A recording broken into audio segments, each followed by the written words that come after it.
Hello YouTube, how's everyone doing? It's Professional here. So today I got another top 5 video for you guys, and I think this is a video that a lot of people are going to be happy that I'm making again. This is a video that I did every single year.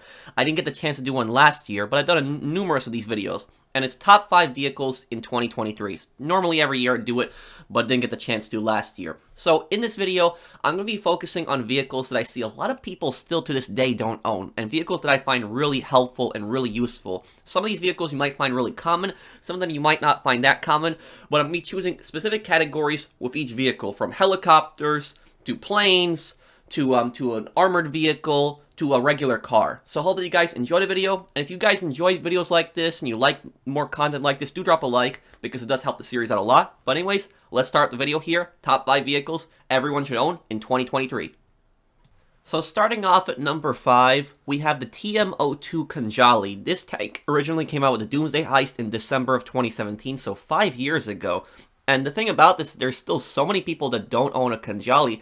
And I've talked to a lot of people who they're struggling with enemies on foot, trying to clear out an area, and I say just spawn a Kanjali, and they're like, I don't have a Kanjali. So it actually surprises me how many people actually still don't have this thing to this day, which you'd think a lot of people would have this. But anyways, about the Kanjali is the best tank in the game. It beats the APC, it beats the Rhino tank. Rhino tank's solo tank, Kanjali will definitely destroy it. The APC, while it's a bit faster and it can, it can float in the water, the Kanjali will just absolutely destroy it in any kind of fight. And also the Kanjali is solo friendly, where the APC, you need a second person to command the gun, the turret on the thing. The Kanjali can be upgraded with a rail cannon turret, and this rail cannon turret, if you actually charge it up, like you guys see in my review here, the distance on it greatly increases. Plus, this thing does a lot of damage, and it's one of the few vehicles in the game who can actually take out the Acid Lab and other armored vehicles much faster. It takes around 8 to 9 shots from the Kanjali to take out an Acid Lab, and you hit an Acid Lab with this thing,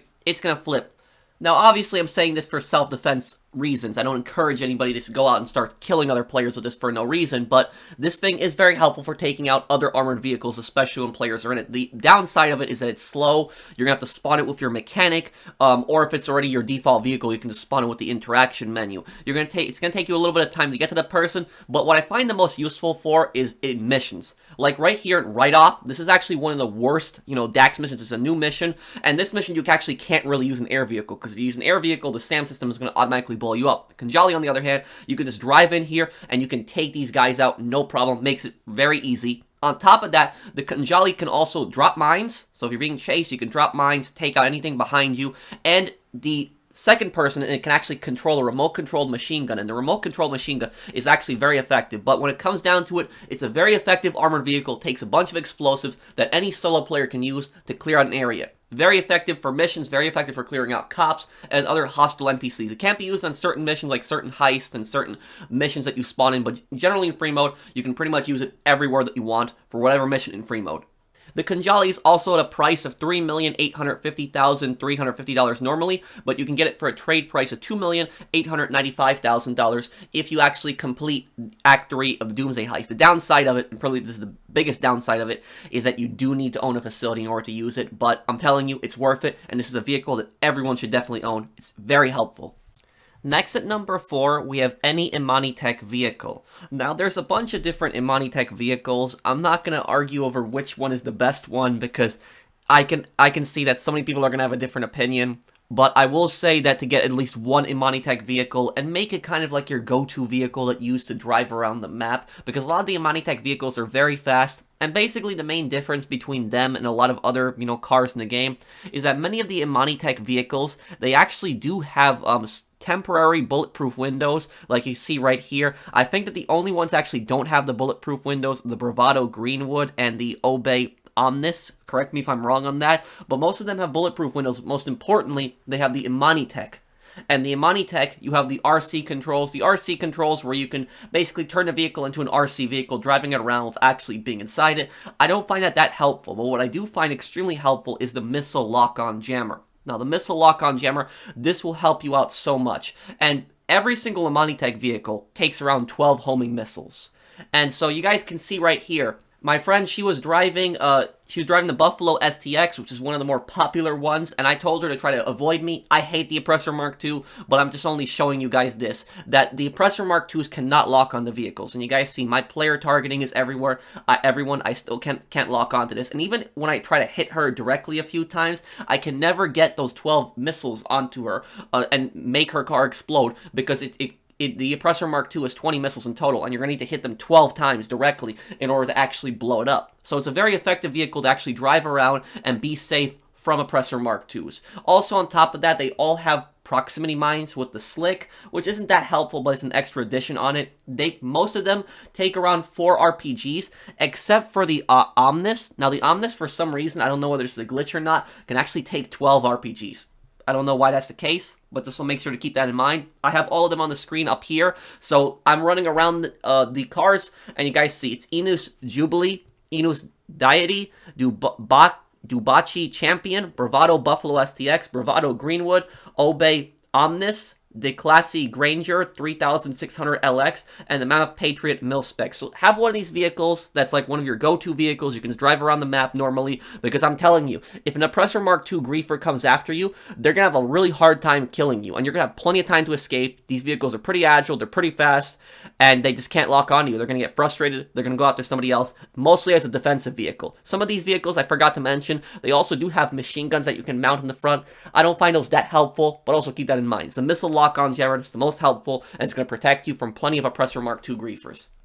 Moving on, we have the Pyro. Now, the Pyro, I think, is personally the best jet in the game. I think it's that jet that everyone should own. Now, the Pyro goes for a total price of $4,455,500, but you can get it for a trade price of $3,350,000 if you complete 33 source missions for the hangar. So I recommend complete the source missions. Hangar is now tripled. You'll make more money with that, and you will unlock a $1,100,000 discount on this jet. Now, the downside is that obviously you need a hangar, but you do need a place to store it, so that's why you need the hangar for it. Now, this thing is extremely helpful, not just for hangar, but a lot of different situations, because with the Pyro, you spawn it for your interaction menu. You got to go to specific places. There are specific places that it spawns, but it's the fastest jet in the game. Fastest jet in the game, definitely. And not only that, but it can hold 2 people. And not only is it the fastest jet in the game, but it's just so agile. It's so effective. Its homing missiles are infinite, so there's no cooldown on it, so you can just keep spamming homing missiles as much as you want. If you're a really good dogfighter with this, it doesn't have explosive cannons, but you can shoot down other planes really quickly if you are a good dogfighter. I know plenty of people. One of my friends, Riley, she has, a GTA channel. And on her channel, she likes to fly a lot of aircraft. She uses the Pyro. I'll link that channel down below. But, she and other people use the Pyro a lot of times to take down griefers and, shoot down other air vehicles during missions. It's very helpful.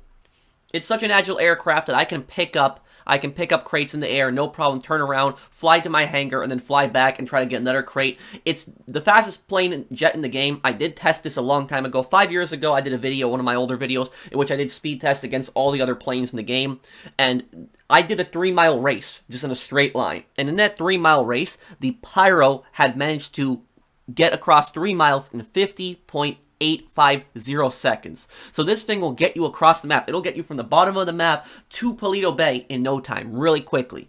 So its speed, its agility, but also its landing. Now, the Pyro is not as good as the Molotov. The Molotov is the best jet for landing, but it's still not a bad aircraft for landing. And if you get good with the Pyro, you can pretty much land it in a lot of ridiculous places. There's small places you can land it. It is a bit of a wide aircraft, so you gotta be careful with that, but I do think it's worth it. Just the speed alone, 2 people, the agility, the weapons on it, definitely worth it. Every pilot, everyone who's interested in aviation, get this. And like I said, with the hangar boost, this aircraft is going to help you out so much on hangar resupply missions.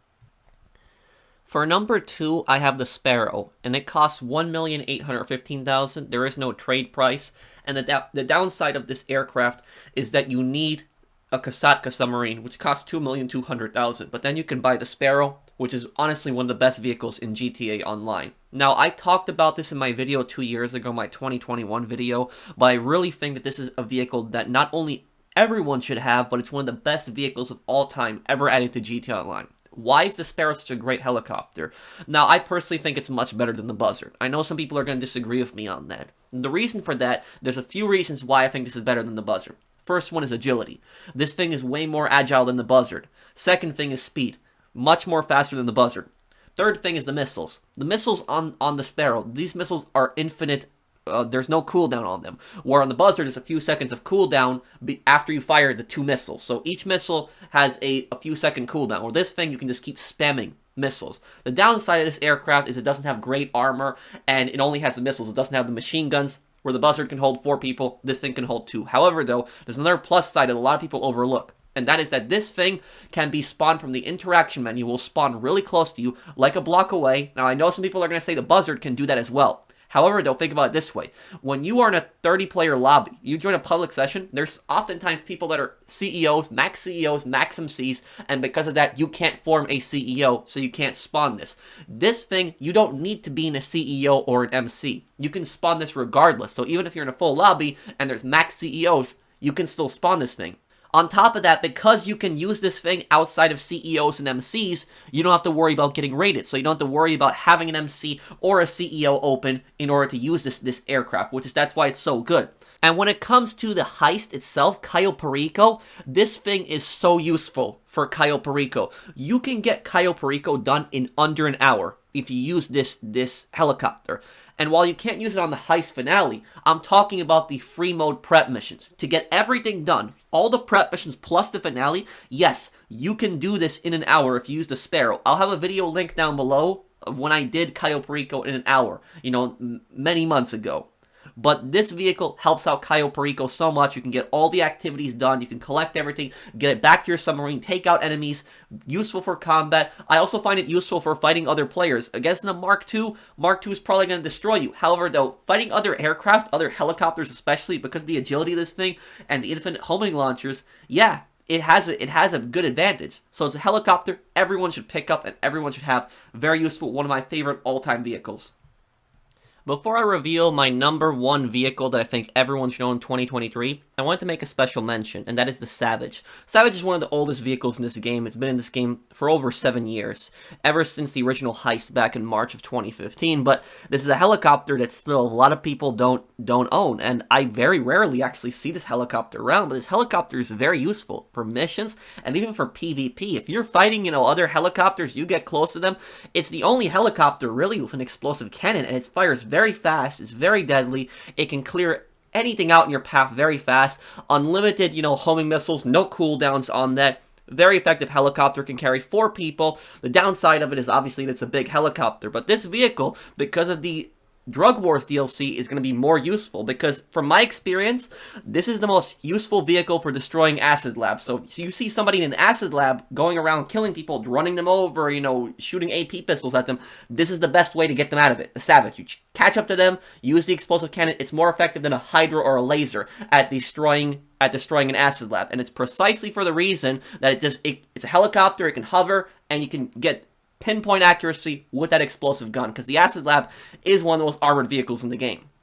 Special mention number 2 is the Molotov, which costs $4,788,000, but you can get it for a trade price of $3,600,000 if you actually complete 18 hangar missions. So complete the 18 hangar missions, you get a pretty significant discount on the plane. Still an expensive one, but I personally think the Molotov is worth it. Now, the Molotov isn't as good as the Pyro. The Pyro is more agile and faster, but the Molotov comes close. It's a very fast aircraft, and you can get across the map easily. And the reason that I like the Molotov a lot is because its size. Because it's smaller than the Pyro, it's extremely easy to land. Like, you can pretty much land the Molotov anywhere, even in the tightest places you can land it. Like, you guys see it, I'm landing on top of Maze Bank, so if you want, like, a small jet that you can get across the map really quickly, and you can land it pretty much anywhere, that's the Molotov. It also has, regular machine guns that an air vehicle has, not explosive, but infinite homing missiles. If you want to use that, it doesn't have the agility of the Pyro, but it has great speed, and also the ability to pretty much land anywhere really easily. You'd have to be doing something really stupid in order to crash this thing. And number 1, the number 1 vehicle that I think everyone should own, it is the Dump. No, I'm just joking, it's not the Dump. It is the Acid Lab, the mobile Acid Lab. This is one of the best vehicles that has ever been added to GT Online.